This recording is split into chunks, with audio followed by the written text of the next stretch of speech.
Hey everybody, and welcome to my opening movies. This week we're dusting off something from the vault in order to get us fresh as we take this month off. But don't worry, we'll be back next month with a whole new season, season 12 of this monstrosity. So we appreciate you doing what you do to keep us relevant. Consider liking and subscribing and sharing us if you're not doing that so far. And also check out the link tree. We're in more places than you think, and Noah has been adding cool new videos to highlight some of our more recent episodes. So thank you, and we appreciate you.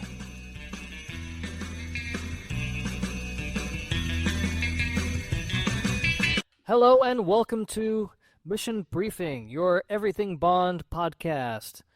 Tonight we will go over the post-GoldenEye movie for Pierce Brosnan, the Thomas Crown Affair, and we will dissect that as we do. And with me tonight on panel are Nick. Hello, this is Daniel, and I totally stole that Jesus restoration from that Spanish church. Oh, dude, that was the best. Oh, I know. Yeah. I mean, it's the fan fiction equivalent of painting. Yeah. Oh, God. What is it with the Spanish? Didn't they do that with another? Yeah, they did it again recently. Yeah. Of course they did. Now they have a law that requires people to have degrees or talent in what they're doing before they restore ancient paintings. But anyway, about paintings, this is basically a heist movie. This Thomas Crown Affair was 1999. 1999. There you go, 1999. So I guess a slight correction. I think this came out right after The World Is Not Enough. Sorry. Yep. Yeah. And he was still at the height of his James Bondedness. and he looks hot as hell in this movie. Isn't he, though? He is the best part about this movie. He is a handsome man. I've never seen the original because this is a remake, but Steve McQueen. Steve, 1967, I think. Yeah. somewhere around there, 68, 69. Anyway, Steve McQueen and Pierce Brosnan are just polar opposites, right? Steve McQueen was just real stoic as an actor, and Pierce Brosnan isn't? no, he's not. I mean, come on, man. Pierce Brosnan is charismatic as fuck. True. Oh, I mean, he's the only thing going on in this movie, and it's got, I mean, I don't want to say good people, but it's got Rene Russo, and it's got Denis Leary. It's got Faye Dunaway showing up in like brief scenes. Oh, and by the way, Daniel, this is for you. Mm-hmm. Do you know who directed this movie? John McTiernan, the guy who directed Die Hard and The Hunt for Red October, hence that line in there where, oh, it's so hot out today. I can't believe it's already almost October. Yeah, there you go. He also did Predator, right? Oh. And Die Hard with a Vengeance. And this was one of the last two movies he made. Both came out in 1999. Stay tuned, The 13th Warrior.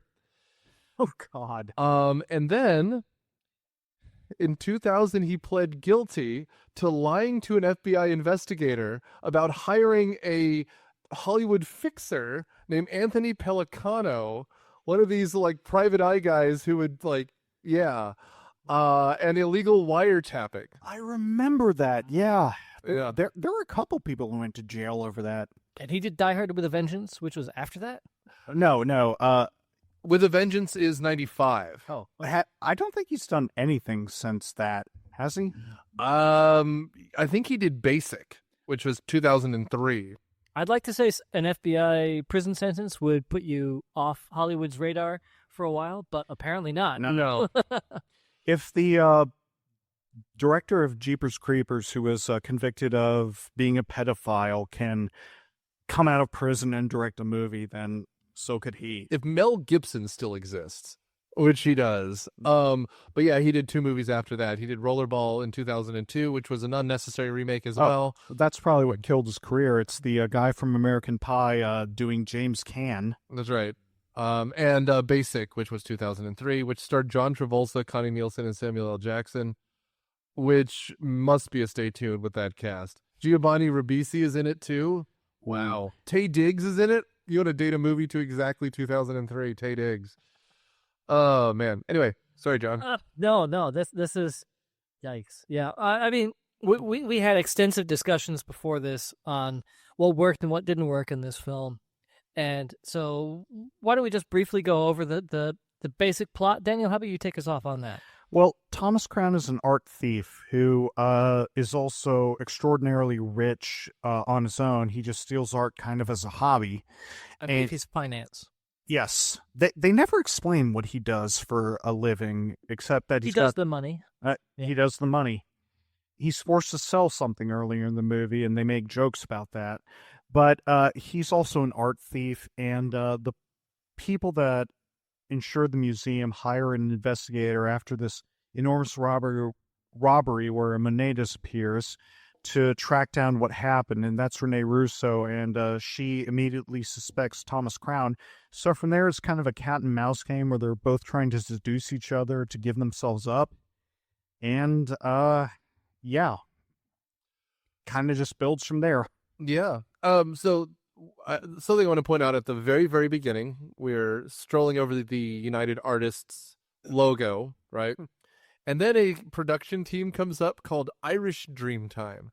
And I stopped it because I saw Irish Dreamtime, and I'm like, isn't it funny that they hired an Irishman to play an Englishman in something called Irish Dreamtime? But wait. An Irishman was already an Englishman in GoldenEye and beyond. And it's his production company. Yes, he produced this. And how did he not allow himself to have an Irish accent? Is he afraid that if he lets that line out, he's never going to get the brogue back down? The North Irish aren't properly Irish, and I expect to be shot any day now. Oh, yeah.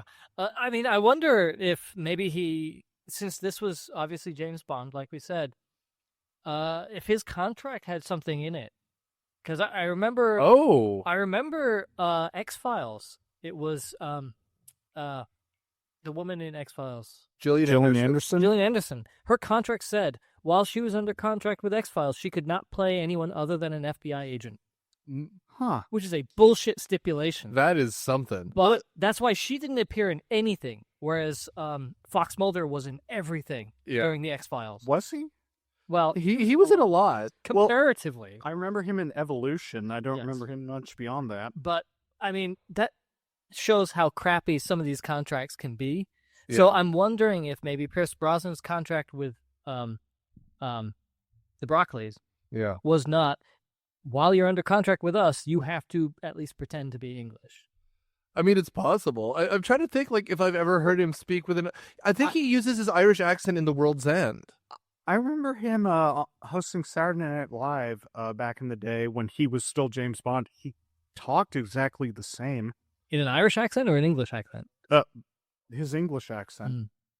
Although I will say I appreciate the fact that as an English, or I guess a British person, he doesn't feel the urge to put on an American accent. My God in heaven.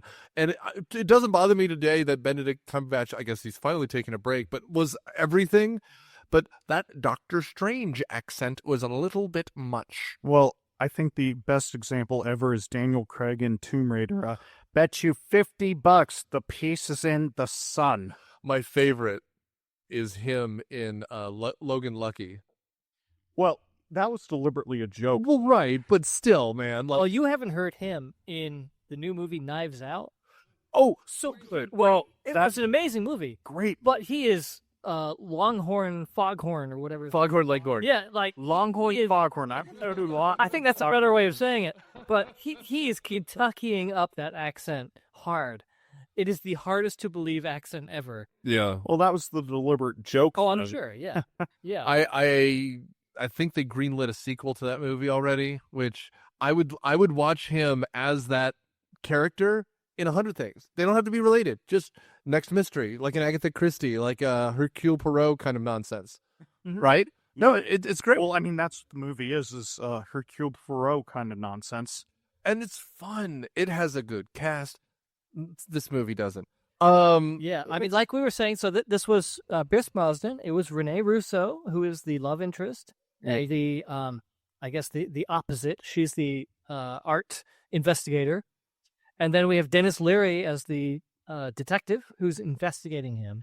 You mean Rene Russo, right? Did I not say Rene Russo? She did. Okay. He did. Yeah, and the piece of art in question is called San Giorgio Maggiore at Dusk, which is a Monet, where they essentially do a Trojan horse. So the beginning is this weird heist wherein Fun heist. dude, the best part are the procedures of this heist. Both times. So it starts like in the mid to late morning where a Greek horse is broken in, and it's a literal Trojan horse. These men break out of it. They go to the utilities side. This is of I believe, the Metropolitan Museum of Art. Right, that's correct. And they essentially cut the power to the air conditioner, making it incredibly hot. It's summer in the city. Well, I mean, that's why we see Rene Russo in those knee-high goth boots later. That's right. It's just Absolutely. an incredibly hot, So hot. hot situation. At this point, you're not working with. Tell me I'm wrong, John. Tell me I'm wrong. No, she was such a fish out of water on this movie. And it doesn't make sense. What you need is the old 80s stereotype of the buttoned-up woman who then comes out in the beautiful ball gown, right? Well, it's Natalia as the computer programming in GoldenEye, right? What it was kind of a fish called Wanda. Sorry. It was absolutely a fish called Wanda. Yeah. Anyway, like just to get to the end of this heist, they're trying to steal this Monet, and you have everything. You have a guy on the roof who's going to cut through the glass so that a helicopter can airlift it out. Once the heater gets like really hot, they essentially are trying to. Is it gas bombs in this one? I'm trying to remember the first heist versus the second heist. That was the second one. Oh, they dress up like docents. Right.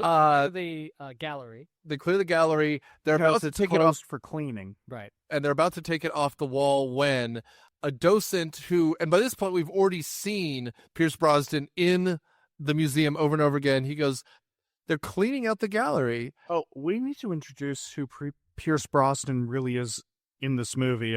He is apparently just a guy who owns absolutely everything that he wants. Like we're properly introduced to him outside of the Faye Dunaway therapist thing that seems like an add-on. Yeah. Yeah, it does. So he's Mr. Successful Businessman 1980s.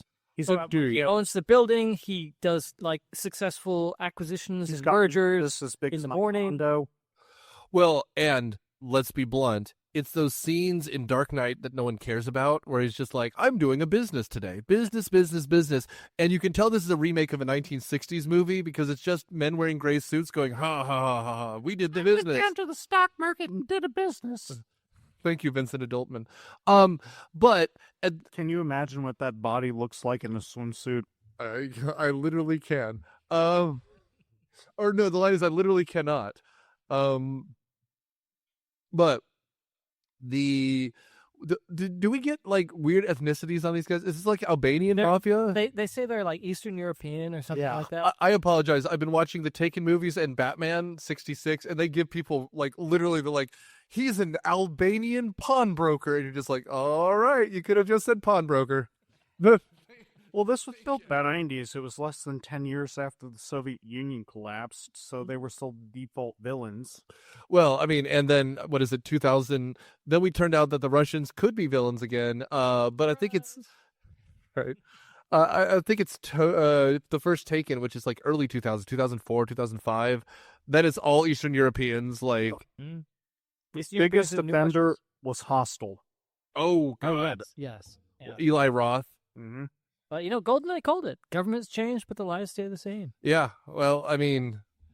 And Trevelyan actually looks a lot like Putin. He does. Oh. Taller, because Putin is a tiny, tiny man. You don't mess with Putin. Also, what happened to Pierce Brosnan? I mean, he's almost 70. Well, Did you see him on that live broadcast of GoldenEye? This movie's long. I think it's one of his lines. Like, but like Sean Bean still looks great. Well, he was in. You know what? Pierce Brosnan still looks great. Oh, he does, man. And I was reading about so what John is referring to is early in the pandemic. You remember back then when we were filled with hope and youth. There was a live stream of GoldenEye, which we should have done a mission briefing for. Yes, but whatever. Fuck it. But he's just talking about stuff, and I watched it for. I didn't watch the whole thing. I won't lie, but I watched it for maybe half an hour. Yeah, the happiest I was someone asked him if he got to keep the clothes, and he goes, "I have a beautiful closet filled with Tom Ford suits now, thank you." And I'm just like, oh, Pierce. Of course he does. Because he's the most understated like person when he was doing that, because he was like at his, Caribbean beach house or whatever. It was a lovely day, obviously. He's just kind of checking in on Zoom, and he's like, "So we're watching a movie today. That was fun, wasn't it? Yeah. Mm-hmm. Yeah, I remember that scene. So here's what we did with this and this guy and all this." And any questions? Cool. All right. I'm sure he lives somewhere like Malibu, and I'm sure you would just see him at the Malibu Piggly Wiggly or whatever, right? Like, because he just seems like the kind of guy who does his own shopping. He has opinions on which fruit he wants to have that day with, and I bet you he's like. He's not a guy who drinks too much, but he's still a guy who has a cocktail every one cocktail every evening and an educated glass of wine with dinner, right? Like, and that's what it is. And he's wearing a Hawaiian shirt, and it's that scene when they're in Cuba and they have like a sex party in Goldeneye for like one night, but that's just how he lives. It's not Daniel Craig where there's that stupid CGI party every night. I mean, he does. He does. He could do it. I mean, he wanted to. And it's going to be just him and his wife, and they're going to do the scene where they probably have an outdoor tiki bar, right? And he sidles up next to her like he's picking her up at a bar every single night, right? Mm-hmm. Meanwhile, I believe Daniel Craig, and I think it's Quantum, where he does that shot where there's the CGI scorpion on his hand, and he takes the shot and puts the glass. Like, that's Daniel Craig drunk. And you don't want that drunk. You don't want to be Daniel Craig drunk. You want to be Pierce Brosnan drunk. You want to be classy as fuck. Where you're just like, Empire? I remember Empire. Yes, that's right. Now, has anybody... By the way, this movie is a remake. Yes. Right. From a movie in the 60s with Steve McQueen. Right. Yes. Not the director of 12 Years a Slave, but the other Steve McQueen. Who the talented one. The acting one. The acting one. This must have been part of the whole, I guess... heist age of cinema, because it's the same era as the original Ocean's 11. It's the same era as The Sting. Yep. Yeah. Same era as Butch Cassidy and Sundance Kid. This is, I think, the movie that Faye Dunaway did right after Bonnie and Clyde. Which is why she's in this movie. Yes. She's I mean, we could talk about the narrative device in this, which makes no sense, which is he's hanging out in his psychiatrist's office, I guess. On a daily basis. It's not even an office. It's like a black void. Dude, it is like a black box theater in this, like we're doing Defending Your Life or some nonsense. But yes, that's why she's in this movie. And yes, nobody cared about her at this point besides the makers of Dunstan Checks In. It was a very strange choice for this movie, and the scenes just seem out of place. Like they're almost like this is your conscience talking, because she's talking to him as like, so women make you scared, right? Yeah. And what does it feel like to open up? And like, okay, that's an insight into him, but you could have said that in a more direct or even less direct way than having him tell his therapist. Except that never even matters. Like, we never really explore his relation with anybody outside Rene Russo, and that's only because they both know who each other are and they're trying to outdo each other. It says nothing about either character. Do you think they got the work print back and it was like 83 minutes long? They're like, we need to flesh this fucker out. Oh, no. I'm sure there was a test audience screening where they're like, this ending sucks. Well, I mean, and it's not even the ending. It's just that, like, Thomas Crown, weirdly enough, like, Steven Soderbergh's movie Ocean's 11, which I think is great. It would be a weird episode because I think it's so good. Danny Ocean talks to, George Clooney, talks to Brad Pitt constantly. I forget Brad Pitt's character's name. But then we have monologue. But it's a monologue out loud, because oftentimes Brad Pitt doesn't even respond. But since George Clooney isn't crazy, he's talking to someone. And what we want in this is a process. We want to hear what he's thinking. Right. And so by doing it to the psychiatrist, that's what it's accomplishing. But it would be much smarter if he had someone else who was in on this stuff, so we could talk to anyone. Like we're led to assume that Thomas Crown set up these Eastern Europeans, to go back to the setup. Right. That he somehow hired these guys, got them a kit to have a in a box burglary. Yeah. They got a helicopter, they got all this equipment. Who did Thomas Crown deal with to get that done? Dude, that must have been such an expensive thing, because there was helicopters involved, there was gas bomb. There's a fake Trojan horse. Here's the thing about that, which they kind of address in the movie. The painting was worth $100 million, and it was Monet's Impression Sunrise. I forget the actual title, but I read the title out About of the Impressionist movement. San Giorgio ad Maggiore at dusk. and Thomas Crown was already established as a very rich man, so it was probably a case where it's like, okay, I can get in a helicopter for $1 million. I can get these guys and promise them $1 million, even though I don't have to pay because they're all going to get captured. The whole point, I think, was A, that's just how influential and rich Thomas Crown is, and B, that's just how much money he can waste. I mean, make no mistake, Thomas Crown is doing this for the fun. Right. He's not doing it to turn a profit. He's not doing it to sell it or even just to enjoy the painting. He's doing it for the joy of stealing it. You know what this movie reminded me of the most when I was watching it? Danger Diabolic. Does anybody else remember that? Another movie, but you're going to have to tell our audience. MST3K. Exactly. It was the final episode of the original MST3K. 69? 768, I think. Yeah. The Beastie Boys based a music video of theirs off this. And it was essentially...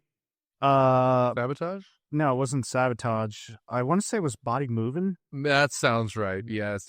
All right. The whole thing about that, the plot anyway, was there was this master thief and his girlfriend who would engage in these elaborate heists while the authorities, one of whom I think was Terry Thomas, because that's just the most random person you could have gotten in that movie, tried to capture him. And the whole thing didn't really have a plot. It was just like vignettes between his heist and the authorities' attempts to capture him. Plus, it had the same sort of score, which in this case, this was the best part of the movie, was this real electronic jazz score. I liked it. Yeah. Mm-hmm. And It's a very playful score, that one which set the tone for Thomas Crown, like himself. That was very much a Quincy Jones kind of score in that movie. I don't know. I really think that they were trying to copy that 60s mentality into a 90s movie. By the way, the thing we haven't even gotten to is that he didn't actually want to steal that particular painting, which is the weird twist at the end, which we'll get to. Right? A bunch of weird twists. Yeah. I mean, It's very Ocean's 11 in that, like, oh, the twist is you didn't think it was this twist. So, I mean, like, to come off Nick's summary of the first heist, these guys are set up to fail. Yeah. So they break in, they do all this stuff. Thomas Crown even helps get them captured. right. And during the chaos of this robbery, the painting goes missing. Right. And the way he does this is, there's the alarm is pulled, right? And this giant steel gate is coming down. And this is a series of briefcases. This movie is nothing but a series of weird briefcases. Don't trust men carrying briefcases. I was so surprised that the Monet didn't get a crease in it. Right. It's on that briefcase. Well, that's what my wife said. She's like, didn't he just fold the painting in half? He did. And yet it's perfect when it comes out. But the briefcase he leaves right in the door frame is able to withstand whatever they said, some impossible, 3,000 pounds of pressure. 5 times or whatever. Yeah. And then a briefcase that he had earlier left under the observation bench, the kind of thing. There are 2 legs on that bench, not 3. 2. Right. He pulls the painting off the wall, throws the frame away, puts it inside this briefcase, crushes the thing in half, and then walks out holding this briefcase along with the rest of the rabble while all those dudes go to jail, and he has the $100 million Monet. Which he proceeds to hang up in, his office in his private home in Miami? Specifically behind a painting of the Magritte painting with the guy with the face. It's like the thing of man. Son of Man. Son of Man. Yeah. The famous one with the man in the bowler hat with an apple on it. Yes, where it's yes. supposed to be. Which is foreshadowing the ending. The Belgian painting with the apple and the hat. Because at the end we're going to have a bunch of people wearing bowler hats. The anonymous businessman. Yeah. Which, I mean, it's a fascinating ending. Let's not sell this film short that the cinematography and some of the keeperism is fantastic. Oh, it's very well directed. The in-between of these capers is shit. Yeah. It's really not great. I didn't necessarily mind like the budding, silly relationship between Pierce Brosnan and Rene Russo. It reminded me of another 60s movie, which is Charade, which was Cary Grant and Audrey Hepburn. The problem is this isn't a 60s movie. This is a 99 movie. That's true. This is where, women have agency. This is where... Wait. Women have... I know. It's a fascinating concept, but bear with me. Yeah, they can think for themselves, and they don't immediately fall in love with the first man they meet. I don't believe you. Yeah, whereas Rene Russo does all these things. Rene Russo, I mean, we'll get into her, but like, just to wrap up this first heist, what is the best about this is an action director. He films these as though this was an action set piece, and it makes it really good. And this is 2 years before Ocean's 11. And Ocean's 11, which I think is the superior movie because of the stuff in the middle, clearly cribbed from this, though. Because, like, the way they film the heist, where they do the quick cuts, where you see just little hints of stuff, is really, really good. It's very good. And the idea that you would hire 6 guys to get arrested, like, is such a neat idea. It's a very neat idea. Yeah. But then we can slow this movie to a But dead unfortunately, crawl. like Rene Russo is the insurance adjuster, bounty hunter person who, to get the painting back, she immediately figures this out. Denis Leary is like a local detective. NYPD. Right? Yep. NYPD. And apparently, Rene Russo's the insurance adjuster. So they're kind of working together, but she makes it very clear she's not out to follow the law and get him arrested. She's out to get the painting back. Right. Because they have some scenes where she blatantly breaks into Thomas Crown's house to get the painting back. And Denis Leary says, "You just broke a whole host of laws. This will never stand up in court." And she says, "I don't care. I got the painting back. That's all I was paid to do." Except it wasn't getting the painting back. It was the replica that was a forgery. over dogs playing poker. Yeah. That made me happy. Which just infuriates her, which is fantastic. Is it fits with this movie that it's them playing cat and mouse. He knew she would do that. It's exactly like Charade. It's exactly like Charade. Both the Cary Grant and Audrey Hepburn are playing cat and mouse with each other. They both think they're smarter than the other, and they're both wrong. Dude, and speaking of the time period, this is 3 years or 4 years before Mr. and Mrs. Smith? Oh, Mr. and Mrs. Smith was 2005, so this has been 5 years. Well, I mean, it's just this movie got positive reviews. I think it's in the 70s on Rotten Tomato. It made 10 times its money back. Like, it did well.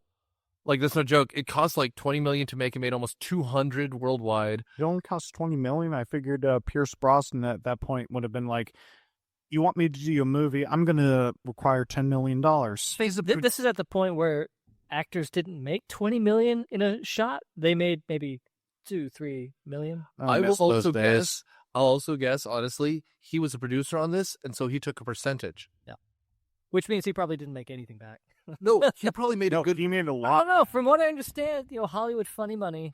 Oh, I mean, that's true. But I bet you if anyone got paid first, he got paid first. Well, this movie was made in the 90s, so there's a lot of 90s trends in it, even though, like John said, this was a 60s movie, ultimately.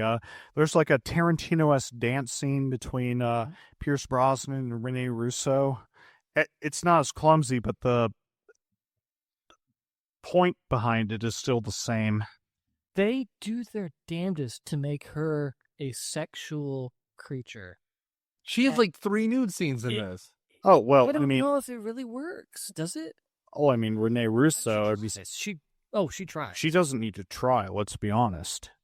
Well, she does. No, I mean, it's just, I will say it's funny. Literally, one of the notes I have in this with reference to that scene with Rene Russo and the goth boots is a quote from a local boy, Lucky Yates. Oh, there you go. "Stop. My penis can only get so erect." That's right. I mean, she's a good-looking woman, but the very first couple scenes she's interrogating one of those Eastern Europeans. And it's like, you get shots up her leg, she's getting seductively near their ear. She's she's doing an ASMR video. Yeah, she's exactly. She's acting in a overtly aggressive and overtly sexual way. And that doesn't make her sexy? it's almost like she's trying too hard Yeah. to be sexy. Like she's doing all the things because You said what was it? hard. What was it when she first meets Thomas Crown, or when she first meets Denis Leary that like he's looking at the floor or something and he sees her foot and then he goes up and it's like, okay, she's wearing stockings, she's wearing a garter, a slit dress. It's like, that's a sexy woman. Okay, she's like the femme fatale. Right. Oh, that was pretty common though, even as like a meta reference at that point. Well, I mean, okay, I'm not going to say cool your heels there, Sudsy, but like, I will say... Cold shower. No, I mean, what is supposed to be interesting about it is him and her, Rene Russo, are like in real life the same age. Right. And so I think they're supposed to be on the same footing. I think her haircut is doing her help because It's the 90s. there's the only one who really looks good in this movie is Pierce Brosnan. Even Denis Leary has the haircut of a fourth grader. He's always had the haircut of a Yeah, fourth but grader. sometimes he combs it out of his face. This time his bangs are coming across his forehead. I mean, I'm touching my own bangs, which are falling across my forehead. But he really, when he dies as Gwen Stacy's dad for 6 times in those amazing Spider-Man movies, which are wretched, he looks like an adult. Here he looks like a kid playing dress up. I've always thought he looks like a kid playing dress. It's like, I'm a fourth grader, but I've got a lot of world knowledge, and I'm going to give you a rant about it, and I'm going to rip off Bill Hicks while I gonna do say, it. yeah, he's Bill Hicks's little brother. More like seedy cousin who is like trying to admire his older cousin, but just can't get it. Well, whatever. Yeah. Now he is. I mean, how do we think he did as the cop? I prefer him in The Sandlot, frankly. The what? The Sandlot? Denis Leary in The Sandlot? He was in The Sandlot? You got Yeah, me he was. swinging. You don't remember? He was the stepdad, I think. Oh, yeah. He had that for 45 seconds. Yeah. I mean... Well, he throws a ball into a kid's eye and gives him a black eye. So Denis Leary... So that 45-second scene is somehow better than what it was in this all of this movie. Yes. Okay. Yes. I mean, let's be honest. It's not exactly a glowing... I mean, he's found a place on TV playing a firefighter, like in 6 different shows at this point, I think. He's found a role that suits him, I guess. Either his character or his face or whatever. That's right. I mean... This may have been one of his first public safety type roles. I mean, So if you want to go ahead and avoid the house fires, here's what you got to do, you stupid fucks. What you got to do is turn off your stove after you're done cooking. I can't believe I even have to explain that shit. I'm here on a rant. And what you also got to do is put out the fireplace when you're done with the fire. How was your first one not stop smoking in bed? All he does in this movie is smoke and twitch like an asshole. Olio. Smoking is safe, god damn it, and I'm not going to say otherwise. I'm here to say that smoking is safe, and I'm here to say that smoking is good for your lungs because all those other people won't say it's safe. To be clear, Daniel is not advocating smoking. No, I'm not. I'm just... That's what I remember. Round character. That's just what I remember Denis Leary as, was doing those weird black and white rants. Yeah. Well, I mean, that's what he does. Is it Demolition Man he's in? Stay tuned. Demolition Man. Yeah. I remember him in Small Soldiers. He's in Small Soldiers, too. He's in a bunch of things that you wouldn't think he would be in. Yeah. Like The Sandlot. Like The Sandlot. Yeah, I don't know. Like, just Angry in Boston. I guess that's all that we get out of him, right? I'm pretty sure Comedy Central did a roast of him at one point, and one of the roasts was just giving him a carton of cigarettes, and what they said was, "Hope you got these, signed Bill Hicks." Yeah. God help me all. Anyway, so yeah. Yeah, I think the middle part of this film where it's the cat and mouse, I don't like it. It's very sucky. It's Rene Russo and Thomas Crown trying to one up themselves while they're falling in love with each other. It's charade, is what it is. You're right. You are absolutely right. It is charade. It is a very common trope, which got remade 3 years after this as The Truth About Charlie, which I've heard sucks. I've never seen Never watched it. Yeah, exactly. Never but seen it. yeah. No, like you said, the trope is already well established, and they don't do anything new with it. No, they don't, and they don't even do it well. Like I said, she initially starts off saying, "I'm trying to catch this crook. I know he did it. I forget exactly how she knew he did it, but she just, got it in her gut that he's the one who did it. And then she falls in love with him immediately. Well, she's the one who noticed that the briefcase was in that wing of the art museum, Right. according to the security tapes. And I guess she figures it was his briefcase, and then she confronts him at a ball or party or something immediately afterward. Oh. It basically says, I think you did it. Yeah. is the ball where he's dancing with a woman who's like a third of his age? That's later. Because That's later. Is we find out his goddaughter. Yes. Is not. No, I mean He's her guardian. Essentially, like it's his ward. Like it was his friend's daughter, and they died, and so she's an adult He's now. in prison.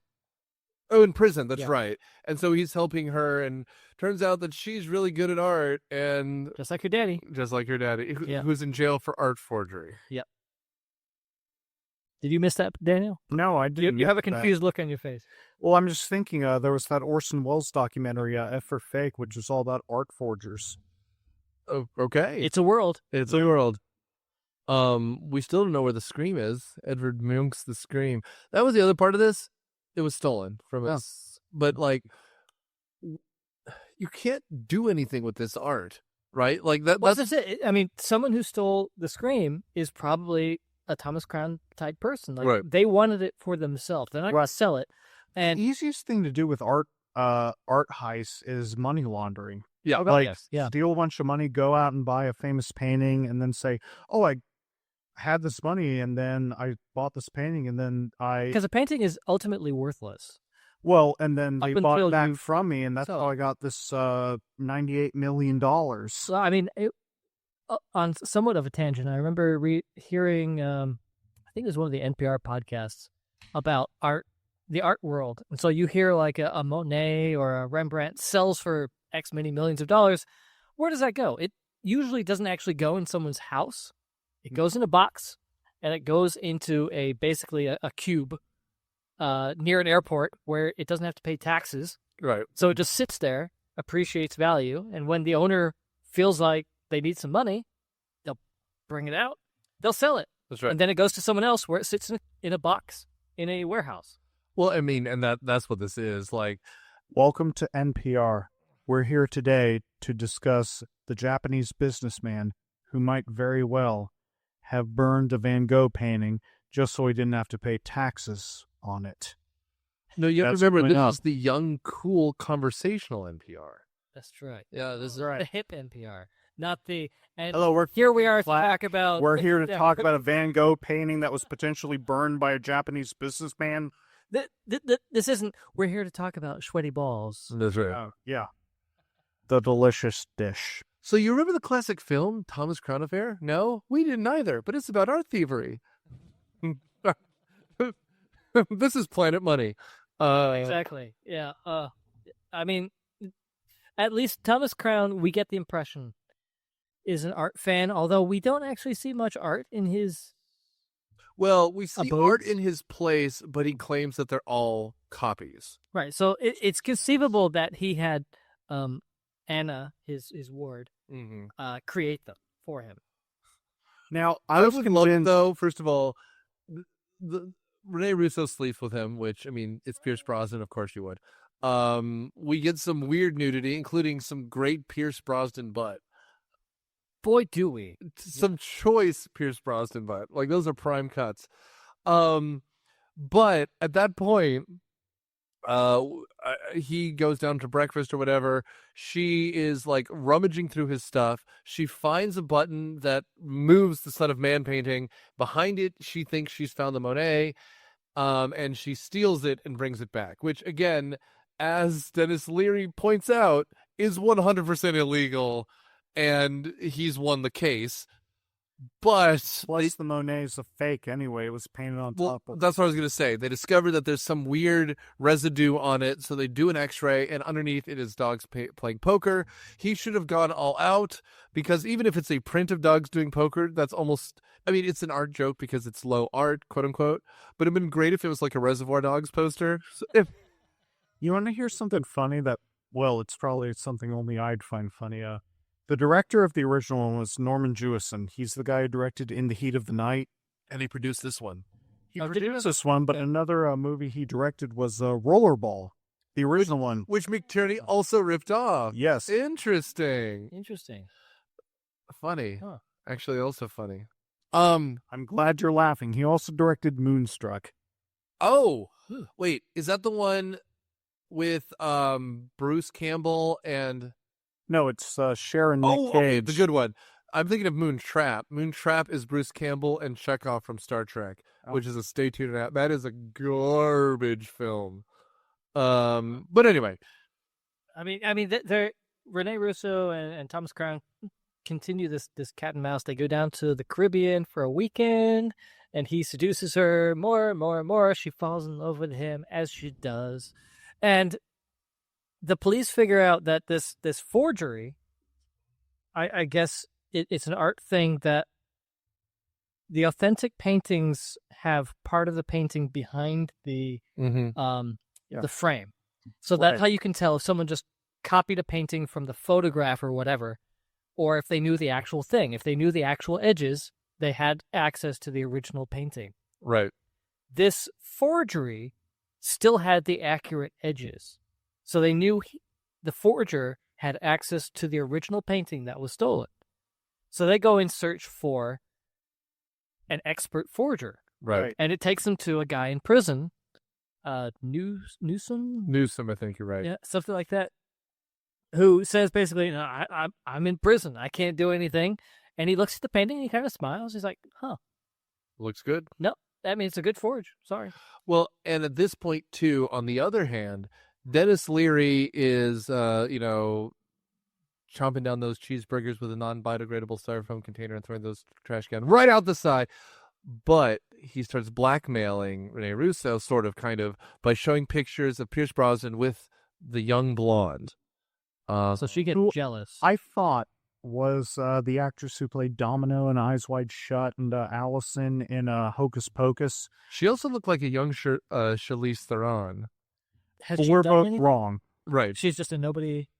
Because she doesn't actually, I think, have a speaking role. Well, I mean, I wouldn't call her nobody. She was in a major Hollywood film. But she's not like a Rene.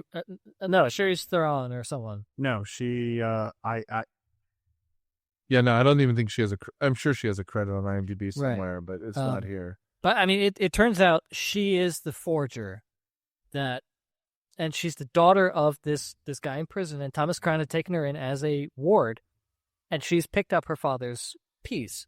Now, we're on Mission Briefing, right? Yeah. One thing that was very interesting is I think Rene Russo is her character arc is the most Bond-like modern character arc that there could be, because James Bond would fundamentally be a broken man who can only survive by having sex or solving a case, or he is just so... He couldn't function, right? I will say I agree with you if we are talking about Daniel Craig's Bond. I totally could see this being Pierce Brosnan's future as Bond. Like, they flush him and he's like, I can do this well, right? Like, and then he becomes like, I mean, again, it's that pitch that all of them make that will never happen, where like the old Bonds exist in a world where they become the villain one day, which is almost what happens in Spectre. Well, there's that fan. Skyfall. What's the one with Shooty McShootface?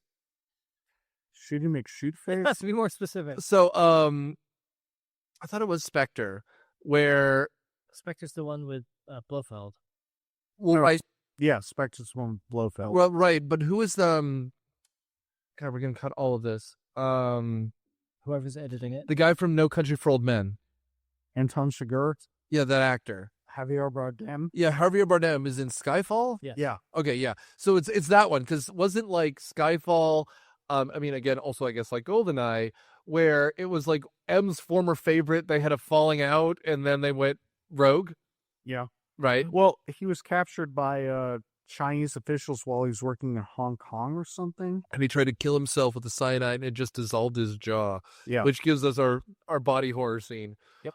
But like I totally like Pierce Brosnan. Sean Connery is retiring to a cabana and just drinking. I shared that fan film with you, didn't I? Where somebody did storyboards about like Sean Connery's Bond in like his later years. 100 years ago, you did. Absolutely. He's basically on the dark web taking up assassin for hire jobs because that's the only way he feels alive. Yeah. I get that. I mean, it's similar to what's the film? The Tom Cruise film, Taxi. Yes, That's Robert De Niro. No, not Taxi. I mean, not Taxi, but not Taxi Driver. The one where it's Jamie Foxx. Yeah, Collateral. Yeah, he's a hitman who takes a taxi driver from hit to hit to hit. Yeah, and he's an aging hitman who's like on his way out. One of Tom Cruise's best movies, I think. It's fantastic, and I remember hearing all the buzz about it strictly because it's Tom Cruise with gray in his hair, and he's a villain. Well, he's good at it too. I wish he would do that more. I wish he would do anything other than these Mission Impossible and Mission Impossible movie-esque movies, because he can act, but in those movies he doesn't have to act. He just has to be. Yeah, and he'll get one emotional scene in each of them. That's how it works. But other than that, he's just like, I bet you could strap me to a plane. I've got all my thetans out. I admire him for still doing his own stunts. I mean, I do too. Yeah. Apparently, this new one's going to be a nightmare. Unlike all the others. Well, yeah. The John Woo one. Let's be honest. We'll do them. We'll do them on this. One day. How dare you slander John Woo outside of Broken Arrow? Which we did on the show already. We did. That was terrible. That's not a good movie. But that second Mission Impossible is weird. Is that with Philip Seymour Hoffman? Well, to be fair, the first one was weird too. The third one was with Philip Seymour Hoffman, which is better. But whatever. We're fine. Yeah. We're all fine. Well, once again, Hollywood locked John Woo out of the editing room. They sure did. Well, yeah. Anyway, are we on this one? Well, at this point, McCann, who's Leary's character, has tried to turn Rene Russo against him. And while they're in the Caribbean, I think Martinique, whatever. Yeah. They discover everything about it. Blah blah blah blah blah. And I think we're to the point where we have the run-in between Anna and Elsa. Yeah, right. We have kids. It's okay. That's right. Where Crown is talking to the blonde as Russo comes up, and he explains all of that. He's ready to leave. He's got his suitcases packed. That's the introduction to the dance scene that I was talking about earlier. The Pulp Fiction dance montage. I don't know. Yeah. They dance. They do. They do. But she's ready to like confront him. Like, why are you seeing this other woman? Like, don't you have feelings for me?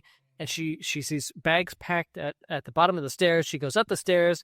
She sees this young blonde in his bed, just sitting on his bed. And he's half undressed, packing his bags. Right.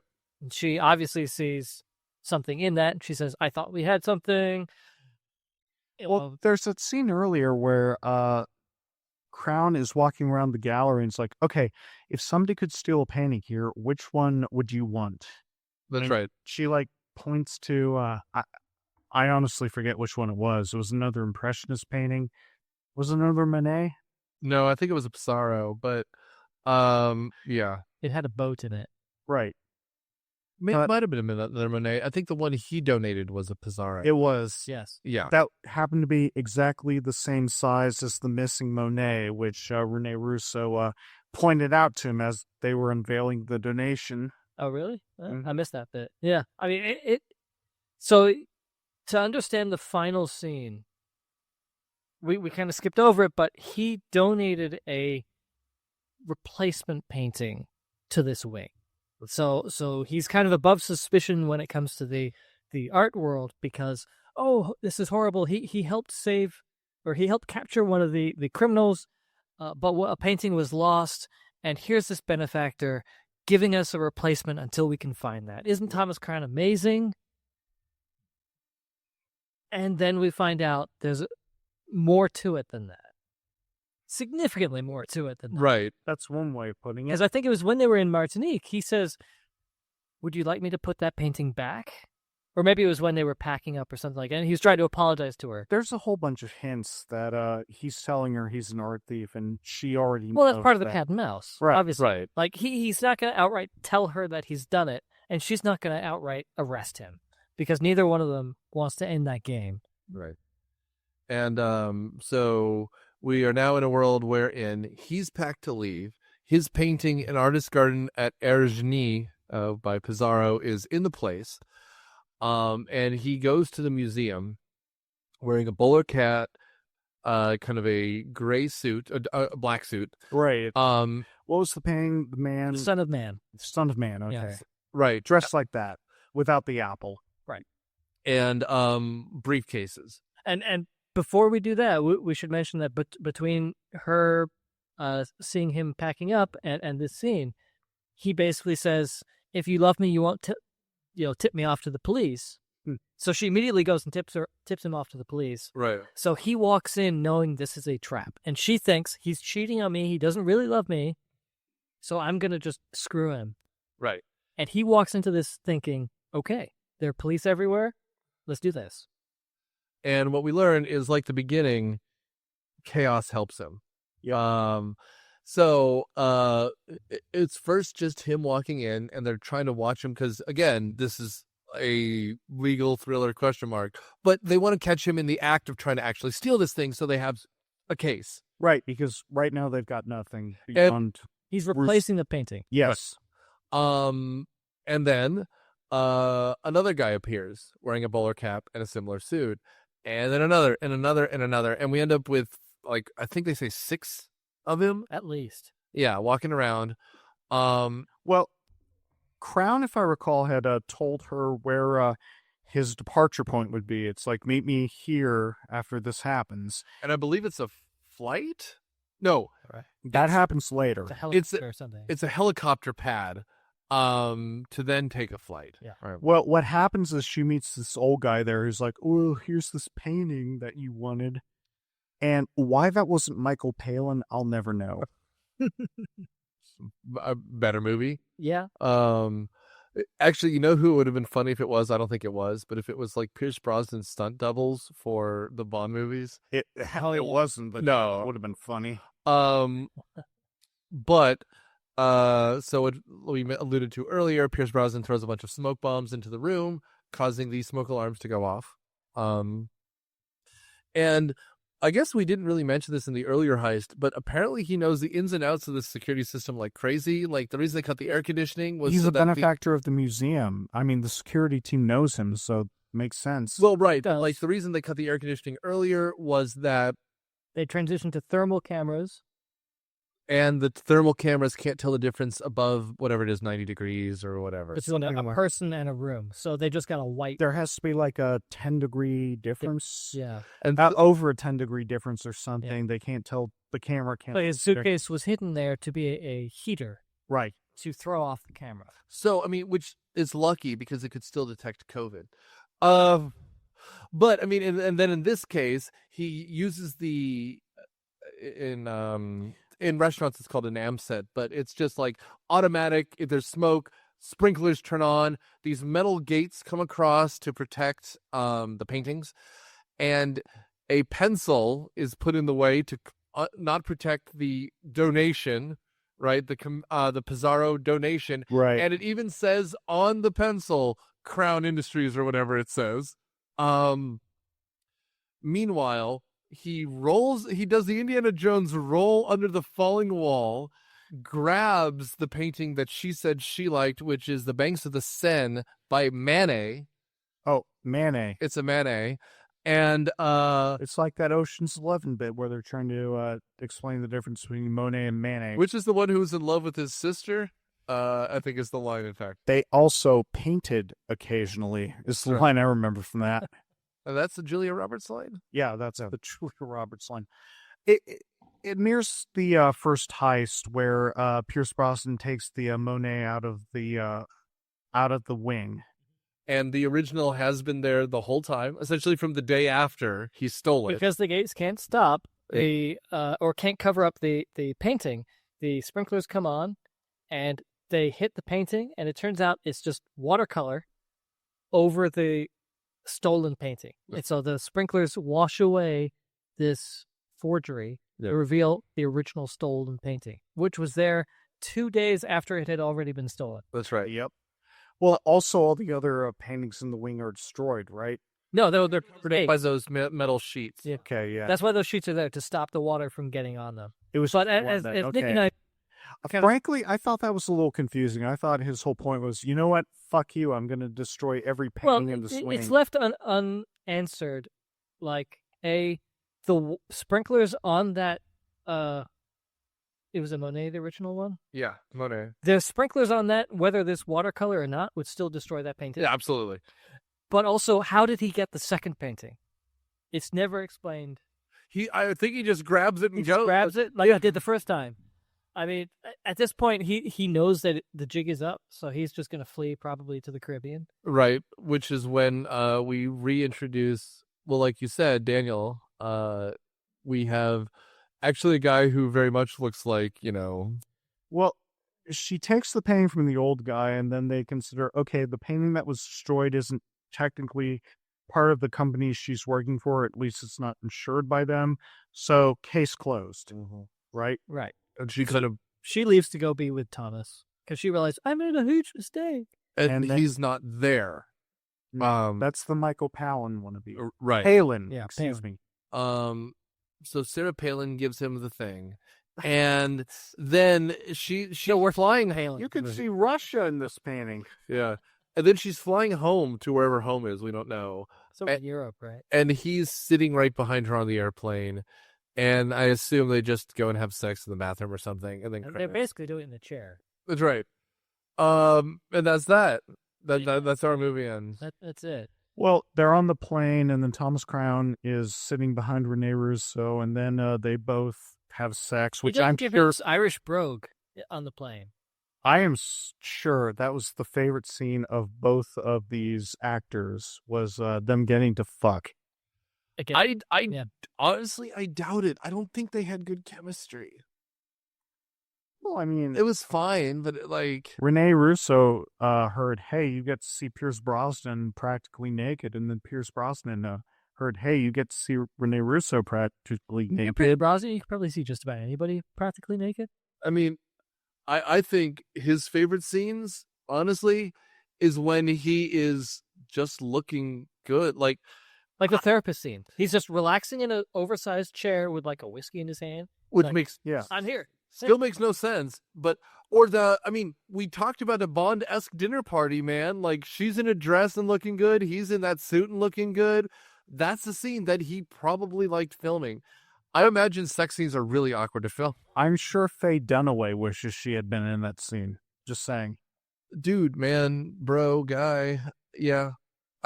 She should have had something to do. If you're going to bring her back, it shouldn't just be this nonsense. No one cared about Faye Dunaway at that point. Yeah, but if you're going to bring her in. She's a name still. I mean. In 1999? Yeah, she's still a name. No, here's what you do. I like Frankie Faison fine, but he's the black guy who plays Denis Leary's partner. Right. Get rid of her or him and make Rene Russo the chief.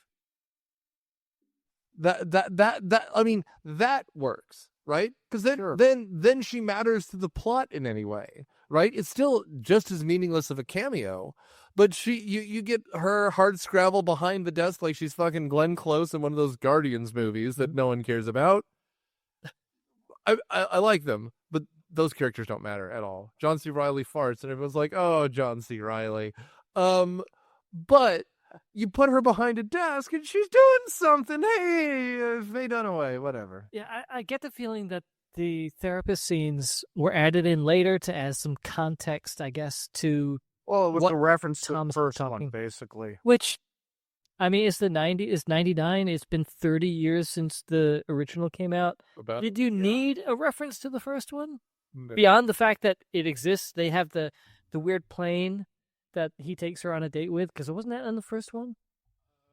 Well, I mean, honestly, they've got Sting doing the soundtrack, which I feel like was in the first one. It's the same thing with Ocean's 11, man. Like, you do a heist movie with a bunch of buddies, just do that. That's close enough to ripping it. Like, that's close enough to. Yeah, otherwise, you end up like the new Ghostbusters movie that came out, where it's half new movie, half throwback, and it can't make up its mind. Well, I mean, frankly, the biggest problem with that new one, and I watched it, and I didn't like it. It had nothing to do with women. It had the fact that it's like a 2-hour movie. We're 90 minutes before we're literally 45 before we even catch a ghost. Yep. That first movie, we're catching a ghost the first 10 minutes. And you know what? Dan Aykroyd and his cult vodka with the skulls and stuff, he has a lot to say about the paranormal, but it's blended into comedy, and we just get going. The first 45 minutes of that new one, nothing happens. Yep. Nothing happens. I assumed it was the same mentality that they did with the aforementioned Truth About Charlie, where Anna Karina was in that movie. Yep. The late, great Anna Karina. Mm-hmm. And she was just there to emphasize, oh, hey, we're smart. We know what we're doing. We're going to reference a 1960s movie from the new wave of every single country imaginable, just because. Yep. Exactly, just because. I mean, it would be like the newer Ocean's 11 with as many members of the Rat Pack as survived in it, like as cameos. Like, right. Who are you talking to? You just need something cute. You know what? I mean, if they weren't all dead, except for by that point, Sinatra. Sinatra was the only one I think alive. If he was the guy dealing stud, Sinatra out of it. 98, didn't he? I don't know. I mean, God help me. I remember being a kid in a line at Walmart and seeing the Life magazine, and it was like Frankie's dead. Anyway, we can wrap this one up, man. Like, John, take it over. Yeah, I mean, we've kind of torn this one apart. I don't think any of us were terribly impressed with it. I remember liking this as a kid. I mean, a kid. I was high school when this came out, Yeah. and I saw it really just because it had Pierce Brosnan in it, and he was James Bond, which I'm sure they were banking on. But looking back on it now, I mean, I saw it today.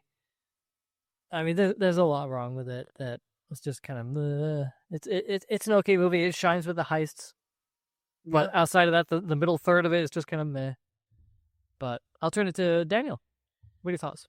I mean, they were trying to emulate too much the sort of 1960s culture that birthed the original movie, which means it didn't really work in the 90s because the 90s were all about meta references, right? It was all about being snarky. This was way too serious, which just meant it felt dated from the time it was released. Honestly, this is a world-class sick day movie. It's like a Dad for Noon movie. It's quiet. Nothing happens.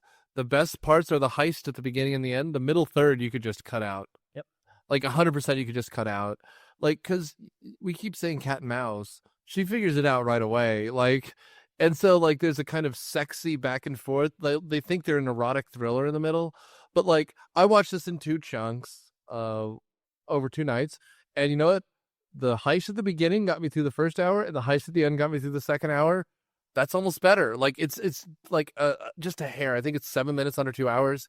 Yep. You could cut out a good chunk of this, make it a tight 90, but that's not how these kinds of movies generally work. Yeah.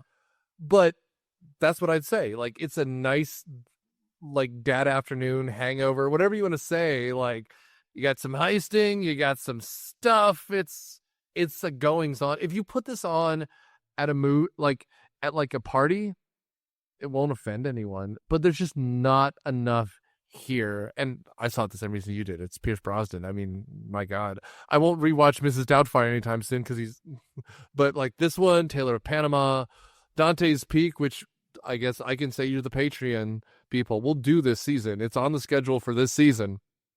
Yeah. But this movie, you're not going to be upset that you watched it. There's just not a lot here. So that's what I'll say.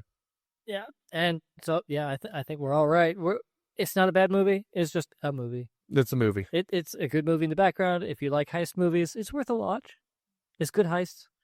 But we'll leave it at that. And so this was Pierce Brosnan being not Bond in the Thomas Crown Affair.